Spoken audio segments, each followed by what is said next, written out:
I think I need a bigger box.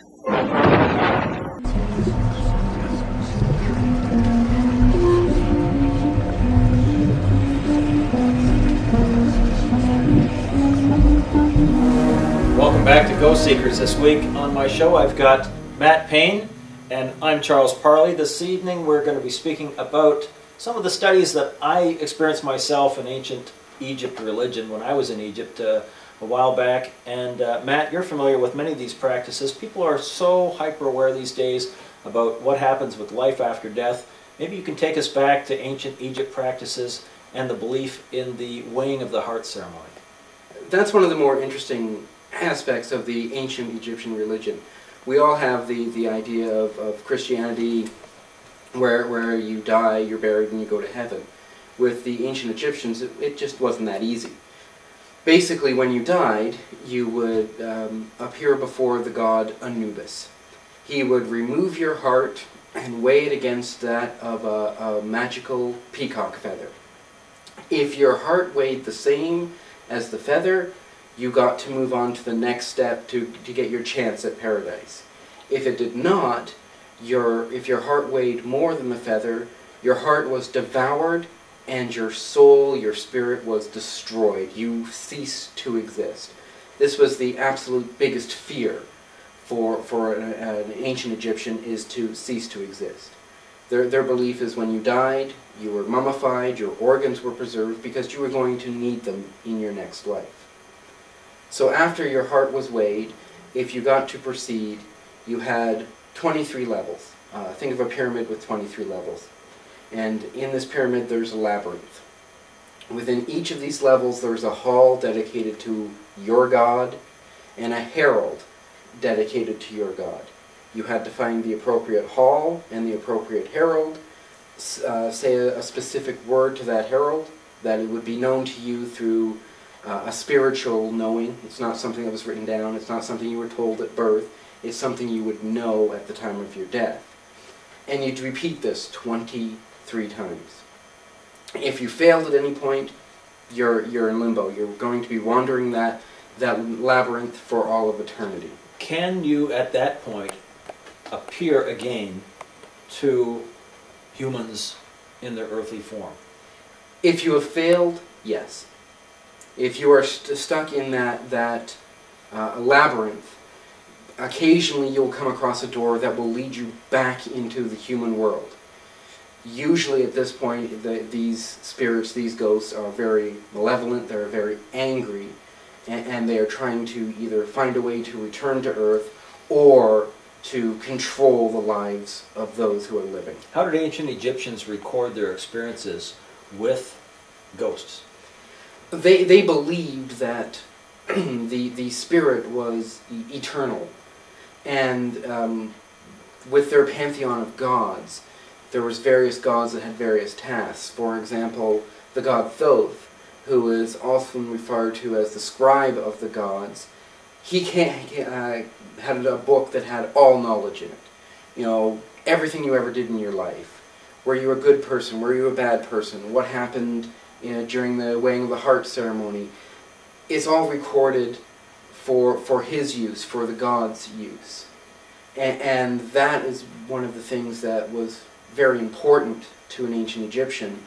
They wanted this knowledge as sort of a cheat to get back into the spirit world. And so they would buy that opportunity?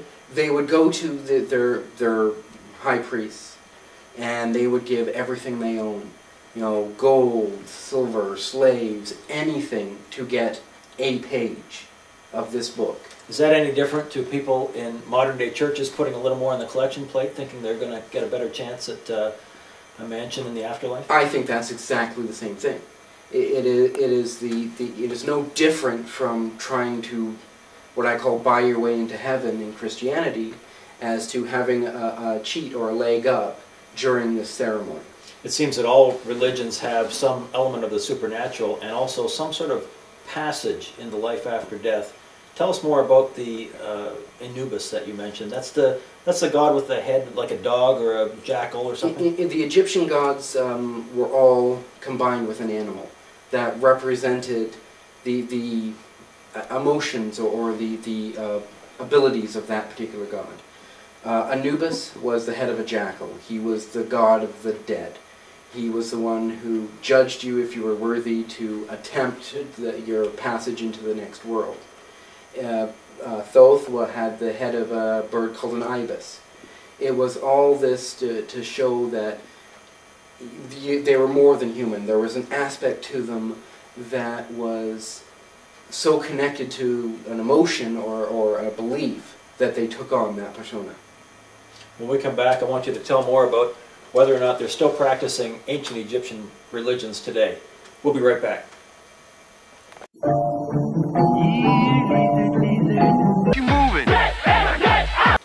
Welcome back to Ghost Seekers. With me again this week is Matt Payne, and we've been talking about ancient Egyptian religion. One thing that was interesting when I was studying in Egypt was the fact that religion has changed so much over the years, and I want to talk a little bit to Matt about why he feels there's been a shift away from the ancient Egyptian practices and how that affects our interest in ghosts today. I think the main part of why the ancient Egyptian gods aren't worshipped anymore is the civilization fell. The pharaohs were believed to be the mortal descendants of the gods.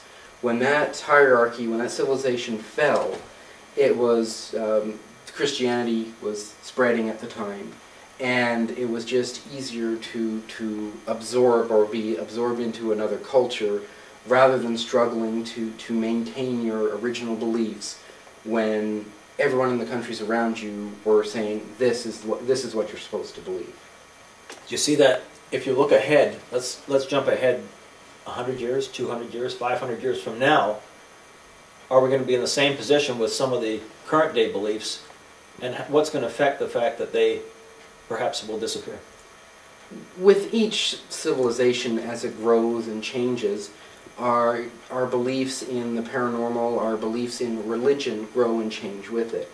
Even if you look at Christianity, 100 years ago and Christianity now, it is a much different religion than when it started out.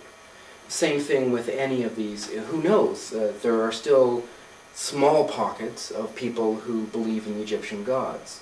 If something was to occur to bring them back into prominence, a celebrity, for example, if they started believing in the Egyptian gods and was vocal about it, that might restart a resurgence of this ancient religion. Interesting. I wonder if one of the things that I'm certainly interested in is how technology is going to affect the proof. The proof that people want to have these days is a little higher level than it was perhaps thousands of years ago when the belief in the paranormal was taken for granted, when they didn't even know what stars were, they didn't know what planets were, they didn't understand many of the things about our Earth that we can prove and study now with science. I like to think that our advancement in sound recording and in certainly camera recording is going to make a big difference in our ability to prove that ghosts exist. How do you think that technology right now is helping us in that study? Well, since we live in such a cynical time, thousands of years ago, all it would take is a priest to say, this is what you need to believe in. And now we need that proof. I think with the advancements in cameras and in sound recording, pocket recorders, that kind of thing, handheld cameras, we're getting a lot better chance to actually be present at the time when some sort of supernatural event is occurring. Before it was a camera that would, require a power supply that would be stationary in a room. Now you can take one with you in your hand.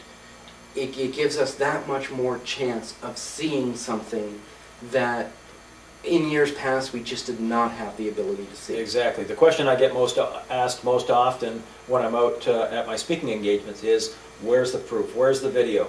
And we are going to see, with the advancement of internet technology now, the sharing of these kind of events much more rapidly than we've ever seen in the past. When you think of ancient Egypt, it was come over and see what I scraped on a tablet or rubbed in blood on a cave wall. Now it's look what I can show you on my computer, or literally sending it from my computer to your computer, and I see that spreading so quickly, and certainly a resurgence in the interest in finding out if ghosts exist. And finding people with your similar beliefs. You know, it's hard to go into a room and say, I've seen a ghost and I'd like someone to help me see another one. With the invention of the internet, you can contact people with similar beliefs and similar experiences and then go from there. You know, sifting out the truth is a lot easier when you can talk to 100 people rather than talk to 2 people.